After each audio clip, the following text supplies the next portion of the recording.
1959 সাল, রাশিয়ার উরাল পর্বতমালা। 9 জন অভিজ্ঞ অভিযাত্রী এক অজানা আকর্ষণে যাত্রা শুরু করেছিল এক ভয়ঙ্কর সুন্দর ভবিষ্যতের দিকে। তারা জানতো না এই যাত্রাই হতে চলেছে তাদের শেষ যাত্রা। কি হয়েছিল সেই বরফ ঢাকা রাতে? কেন তারা তাদের তাঁবু ছিঁড়ে খালি পায়ে ছুটেছিল -30 ডিগ্রি তাপমাত্রায়? কিসের আতঙ্ক তারা করে বেড়াচ্ছিল তাদের? বন্ধুরা, আজকের গল্প এমন এক রহস্যের যা আজও সমাধান হয়নি। ডায়েটলভ পাস ইনসিডেন্ট, ইতিহাসের অন্যতম ভয়ঙ্কর এবং ব্যাখ্যাতীত ঘটনা। 9 জন অভিযাত্রী যাদের নেতৃত্বে ছিলেন ইগর ডায়েটলভ, প্রত্যেকে অভিজ্ঞ স্কিয়ার এবং পর্বতারোহী। তাদের লক্ষ্য ছিল উরাল পর্বতমালার ওটারটেন পর্বতশৃঙ্গ জয় করা। 1959 সালের 27শে জানুয়ারি তারা তাদের এই যাত্রা শুরু করে। এই যাত্রার প্রথম কয়েকদিন সবকিছু ঠিকঠাক চলছিল।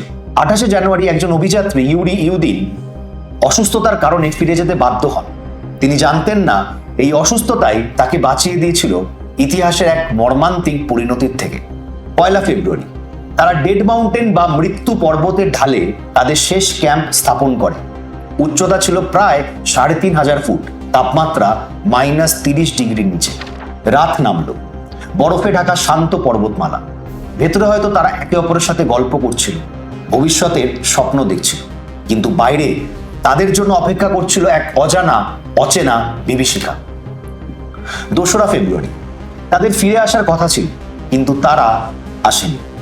নির্ধারিত সময় যোগাযোগ করতে না পারায় শুরু হয় অনুসন্ধান অভিযান। 26শে ফেব্রুয়ারি উদ্ধারকারী দল খুঁজে পায় তাদের তাঁবু, কিন্তু তাঁবুর অবস্থা ছিল ভয়ঙ্কর। তাঁবুটি ভেতর থেকে কাটা হয়েছিল, যেন ভয়ঙ্কর বিপদ থেকে বাঁচতে তারা মরিয়া হয়ে বাইরে ছুটে এসেছিল। তাঁবুর ভেতরে পড়েছিল তাদের জুতোগুলি।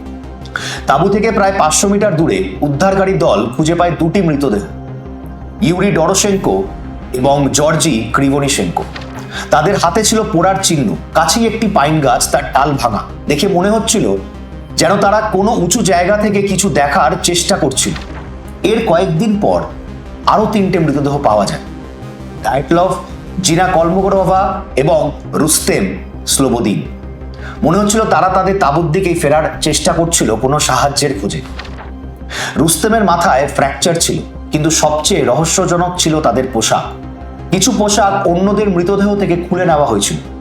3 মাস পর মে মাসে যখন বরফ গলতে শুরু করে, আরও 4টি মৃতদেহ খুঁজে পাওয়া যায় একটি গভীর খাদে।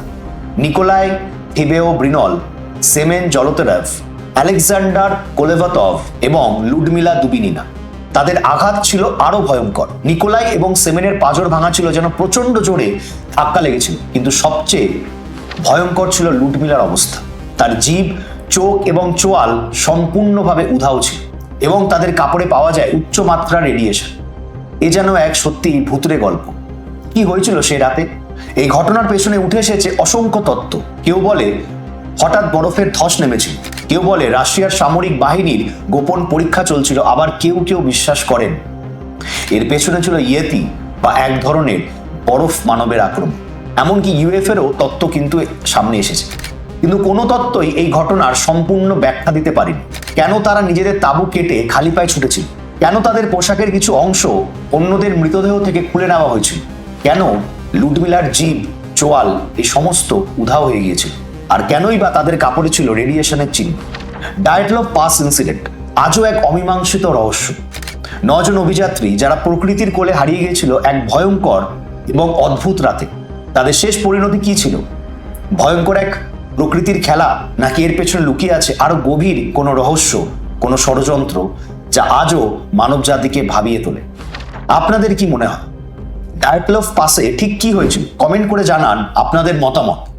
আর এমন আরো রহস্যময় গল্প শুনতে আমাদের চ্যানেলটিকে সাবস্ক্রাইব করতে ভুলবেন না।